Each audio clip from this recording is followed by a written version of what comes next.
안녕하세요. 세무회계 건강 박찬희 세무사입니다. 오늘은 11월 말 정도에 사장님들에게 가장 많이 연락 오고 궁금해 하시는 주제 건강보험 정산에 대해서 설명드리면서 건강보험과 같이 궁금해 하시는 4대 보험의 나머지 국민연금, 고용보험, 산재보험도 한번 같이 정리해 볼게요. 일단 내용 먼저 설명드리고 어떻게 하면 이 최대한 4대 보험을 우리가 낮출 수 있는지 그 방안에 대해서도 한번 알아볼게요. 그리고 이번 영상은 근로자가 아닌 사업자 위주의 4대 보험에 대해서 설명드릴 예정이니까 영상 시청 전에 이 부분도 좀 참고 부탁드릴게요. 일단 4대 보험에 대해서 보험 요율을 한번 표로 보여드릴게요. 표를 보시면 사업주 부담은 보수월액에 연금은 4.5% 부담, 건강보험은 장기요양보험 포함해서 약 4% 정도 부담, 고용보험은 고용안정 사업 등의 요율이 150 미만의 기업의 경우 0.25%거든요. 그래서 0.25%에 0.9%를 더한 1.15%가 사업주 부담분이 되고요. 산재보험은 업종에 따라 상이하지만 약 1% 정도 부담하게 돼서 총 약 11.15%를 사업주가 부담하게 돼요. 그럼 금액적으로 한번 계산해 볼게요. 직원이 없다는 가정하에 사업주 본인 소득 금액이 월 300만 원을 한번 가정한다면 연금의 9%는 27만 원, 건강보험료는 장기요양보험 포함해서 약 24만 원, 다행히 사업주는 고용보험하고 산재보험은 적용 안 되니까 이렇게 두 가지 연금하고 건강보험을 부담하거든요. 그래서 약 총 51만 원 정도를 부담하게 되겠죠. 그럼 직원이 있다는 가정하에 4대 보험 한번 예를 들어 볼게요. 일단 사업주 본인 거 아까 약 51만 원은 디폴트로 그냥 나오는 거고요. 여기에 직원 세전급여 월 250만 원 고용했다고 가정하면 250만 원의 사업주 부담분이 추가 부담이 되겠죠. 연금은 4.5%니까 250만 원에 4.5% 곱하면 11만 2,500원, 장기요양보험 포함한 건강보험료는 약 4%니까 어떻게 보면 약 10만 원, 고용보험은 1.15% 부담이니까 37,500원, 산재보험은 약 1%니까 25,000원 해서 세전 월 250만 원 직원 한 명을 채용하게 되면 직원의 4대 보험 사업주 부담분이 총 27만 5천 원을 부담하게 되겠죠. 그럼 매월 사업주 본인의 연금과 건강보험을 비롯한 직원 한 명을 채용한다면 최소 70만 원에서 80만 원 정도를 월 부담하게 돼요. 추후 상여를 지급하거나 소득 금액이 더 올라가는 경우에는 이 4대 보험도 더 부담스럽게 나오겠죠. 그래서 채용을 하실 때에도 직원의 이렇게 급여만 고려를 하시는 게 아니라 4대 보험도 꼭 고려하셔서 채용 계획을 잡으셔야지 나중에 우리가 현금으로 문제가 발생 안 하겠죠. 이렇게 세금은 세액 감면이나 공제, 아니면 법인 설립 등을 통해서 최대한 절세를 할 수 있는 방향들이 많지만 이 4대 보험의 경우 단순히 보수월액에 보험 요율을 곱하는 방식으로 산정이 되기 때문에 낮출 수 있는 방법이 좀 한정적이에요. 그래서 그 방법 중 하나가 두루누리라는 사회보험지원제도가 있거든요. 지원 대상 한번 확인해 볼게요. 근로자 수 10인 미만 사업장이면서 기존 소득 월액이 270만 원이고 그리고 재산 및 종합소득 기준 충족 6억 미만 앤드 4,300만 원 미만이에요. 그리고 채용하는 근로자가 직원 신청일 직전 1년간 사업장 가입 이력이 없는 자라고 하는데 이건 1년 이내에 4대 보험 가입한 이력이 없는 근로자를 뜻해요. 그래서 지금 말씀드린 세 가지 조건을 하나만 충족하는 게 아니라 모두 충족해야 해당되는 거거든요. 근데 이거 생각보다 소기업의 경우에는 해당되는 경우가 많아요. 그래서 잘 보시고 적용받으시면 정말 부담이 줄어들긴 하거든요. 지원 금액 자체가 사업주 그리고 근로자가 부담하는 연금하고 고용보험에 대해서 80%를 각각 다 해줘요. 근데 월 최대 한도는 각각 82,800원이라고 나와 있잖아요. 보수월액의 230만 원까지가 지원받는 월 소득 금액의 한도라는 뜻이에요. 예를 들어서 직원급여가 260만 원이면 사업주 부담분만 계산한다고 한번 생각해 볼게요. 그럼 260만 원에 4.5% 하면 11만 7천 원, 여기에 80% 지원받으면 9만 3,600원 이 지원이 나와야 하는데 82,800원이 한도니까 이 82,800원까지만 나오겠죠.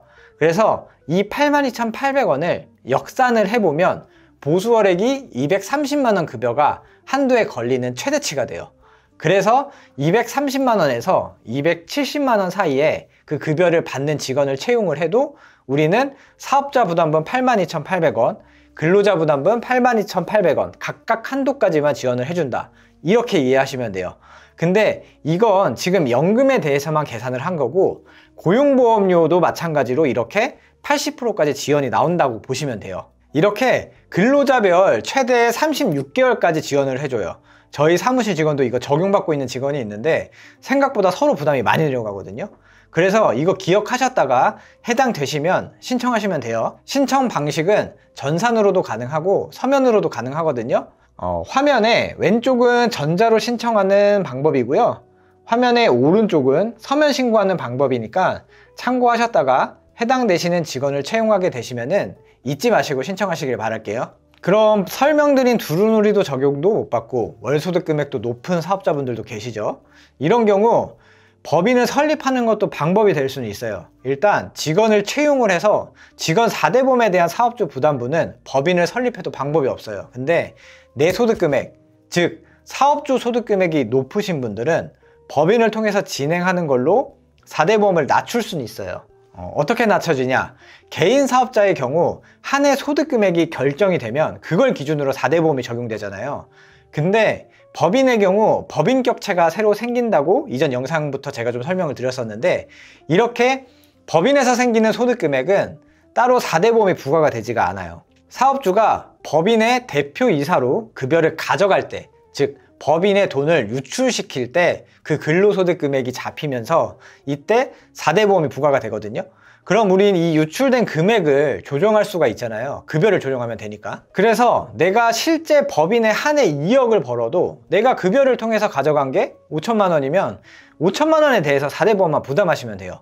여기서 추가로 참고하실 건 대표자 급여는 연금과 건강보험만 부과된다. 이것도 기억하고 계세요. 그럼 여기에 또 의문을 가질 수가 있잖아요. 결국 나머지 1억 5천만 원을 유보금을 갖고 나올 때 어차피 부과되는 게 맞지 않냐라고 생각할 수가 있는데, 뭐 그것도 맞는 말이긴 해요. 내가 결국 그걸 근로소득을 통해서 모두 가져나온다고 생각하면 과세 이연의 효과, 즉 지금 내지 않고 나중에 내는 구조로 생각할 수가 있어요. 근데 이걸 뭐 예를 들어 한 해 배당이 1,000만 원 미만인 경우 가져가도 4대 보험은 부과는 안 되고요. 또 급여나 배당이 아닌 법인 내에서 재투자나 뭐 새로운 사업을 하실 때 사용하는 경우가 있겠죠. 이런 경우도 유출은 되지 않고 내부에서 쓰는 비용이다 보니 이 경우에도 4대 보험은 부담되지 않겠죠. 그래서 고소득자의 경우에 법인을 통해서 어느 정도 4대 보험을 이연시키거나 낮출 수 있다. 이렇게 알아두시면 좋을 것 같아요. 여기까지 사업주가 알아야 할 기본적인 4대 보험에 대해 내용하고 4대 보험을 줄일 수 있는 방법에 대해서 좀 설명드려 봤고요.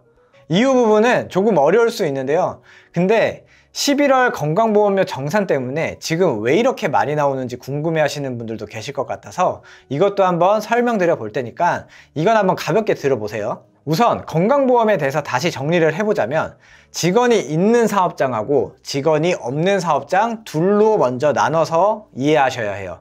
왜냐하면 이 기준에 따라 사업주가 직장 가입자가 되냐 지역 가입자가 되냐 이게 나뉘거든요. 일단 직원이 없는 사업장의 경우 먼저 설명드려 볼게요. 직원이 없는 사업장의 경우 사장님은 지역 가입자에 해당이 되시고, 지역 가입자의 경우에 매년 11월에 건강보험이 소득 신고 기준으로 정산이 돼요. 일단 이 정산을 이해하려면 종합소득세 소득 신고 기간에 대해서도 먼저 알고 있어야 이해가 되거든요. 그럼 예를 들어서 한번 설명해 볼게요. 24년도 소득, 우리가 25년 5월에 종합소득세 신고하죠. 그럼 그 24년도의 소득은 내년인 25년 5월이 돼야 그 24년도 소득 금액이 얼마인지 알 수가 있잖아요. 그래서 24년도 11월에 임의로 부과했던 건강보험료하고 확정된 소득 금액에 따른 보험료를 비교를 해요. 그리고 추가 납부나 환급이 나오는 방법으로 정산을 하거든요. 이 정산된 추가 납부는 분할정산 신청해서 분할 납부도 가능은 해요. 네, 이렇게 24년도 11월 확정이 되면 정산은 정산대로 진행이 되고 24년도 11월부터 25년도 10월까지는 23년도 소득 기준으로 보험료가 부과가 되고요. 이 기간에 부과된 보험료는 또 25년도 11월에 정산, 25년도 11월부터 26년도 10월까지는 24년도 확정 소득 기준으로 부과. 이런 식으로 시차에 따른 부분은 정산, 이후 확정 소득 기준 반영분 고지, 이렇게 진행된다고 이해하시면 돼요. 기간의 기준이 좀 다르다 보니 내용이 좀 복잡하죠. 여기에 직원이 있는 사업장의 경우는 정산 시기가 매년 7월인 것만 달라진다고 보시면 돼요. 그리고 직원이 있는 사업주는 직장 가입자로 변경이 되거든요. 여기서 직장 가입자와 지역 가입자의 차이는, 지역 가입자는 재산에 대해서도 건강보험료가 부과가 되고, 직장 가입자는 재산에 대한 부분에 대해서는 건강보험료가 부과가 되지가 않거든요. 그래서 재산이 좀 있으신 사업주분들은 직원 한 명을 채용하면 사업자 본인의 건강보험료가 좀 낮아질 수가 있어요. 이것도 알고 계시면 좋을 것 같아요. 대신에 사업주 본인의 소득 금액이 낮은 상태에서 직원을 채용할 때 그 직원의 세전급여가 사업주의 본인의 소득 금액보다 높은 경우에는 그 직원의 세전급여만큼 같이 사업주 소득 금액이 변경돼요. 이것도 첫 직원을 채용하실 때 감안하시고 채용하셔야 돼요. 그리고 한 번에 2명을 채용하는 경우 둘 중 큰 세전급여가 기준이 된다. 이것도 참고하시고요. 그럼 국민연금의 경우도 한번 설명해 볼게요. 국민연금의 경우는 지역가입자하고 직장가입자 이런 개념이 없어요. 그냥 보수월액의 요율만 곱해진다고 보시면 돼요. 그리고 건강보험과 다르게 정산제도는 없고 변경 시기만 존재하거든요. 직원이 있는 경우는 매년 7월분부터 변경이 되고요. 직원이 없는 경우에는 매년 11월부터 변경된다고 보시면 돼요.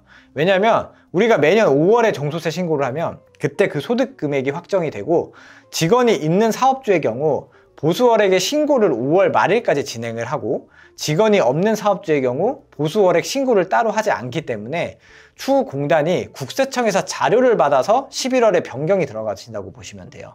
그래서 매년 11월에는 연금하고 건강보험이 변경되는 시기다 보니까 사업주분들이 많이 궁금해하시는 부분이라 제가 간단하게 한번 설명드려 봤고요. 마지막으로 22년에 신설된 건강보험료 정산제도도 한번 설명드려 볼게요. 아까 전에 설명드린 건강보험료 정산은 기본적인 정산을 설명드린 거고, 이번에 설명드린 정산제도는 22년에 신설된 정산제도거든요. 아까 그 정산제도를 조금 이해하셨으면은 시차에 따른 부분이 가장 문제가 있었잖아요. 왜냐면은 해당하는 해 소득금액 기준으로 부과되는 게 아니다 보니 건강보험료 부과에 맹점이 있는 거거든요. 예를 들어 24년도에 3억을 벌었어요. 근데 25년도 5월에 종소세 신고를 하게 되면 소득금액이 그때 확정이 되잖아요. 그럼 그때 해촉증명서라고 해서 이걸 건강보험공단에 제출하면 다음 달부터 건강보험료가 부과가 되지가 않았거든요. 이 해촉증명서가 뭐냐면 24년도 소득은 실제 발생한 게 맞지만 앞으로 소득금액이 없어요. 그러니까 부과하지 마세요 라고 증명을 한 거예요. 이게 예전에는 받아들여지면서 고소득자들이 매년 이렇게 해촉증명서를 제출하고 건강보험을 피했었거든요. 그래서 이걸 막으려고 정산제도를 새로 신설한 거예요. 그래서 예전처럼 나 이제 앞으로 소득이 없어요 라고 해촉증명서와 같은 정산 신청을 하게 되면 일단 건강보험공단에서는 건강보험을 부과하지는 않아요. 그리고 나중에 25년도 소득을 26년도 5월에 신고하잖아요.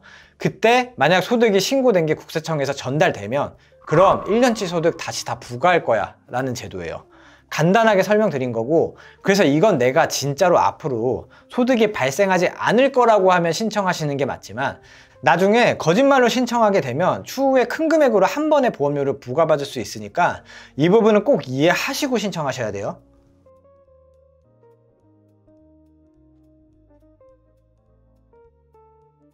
네, 오늘은 사업주가 부담해야 하는 4대 보험에 대해서 설명드려 봤는데요. 확정 소득에 대한 시기도 다르다 보니까 세금만큼 내용이 좀 복잡하죠. 그래도 이렇게 계속 관련된 영상들을 시청하시다 보면 기본적인 부분에 대해서만 이해하셔도 충분하다고 보거든요. 그래서 내용이 어렵다고 너무 걱정하지는 않으셨으면 좋겠어요. 다음엔 더 도움될 만한 내용으로 또 정리해 올 테니까 그때까지 구독 부탁드리고요. 다음 영상에서 또 찾아뵙겠습니다. 감사합니다.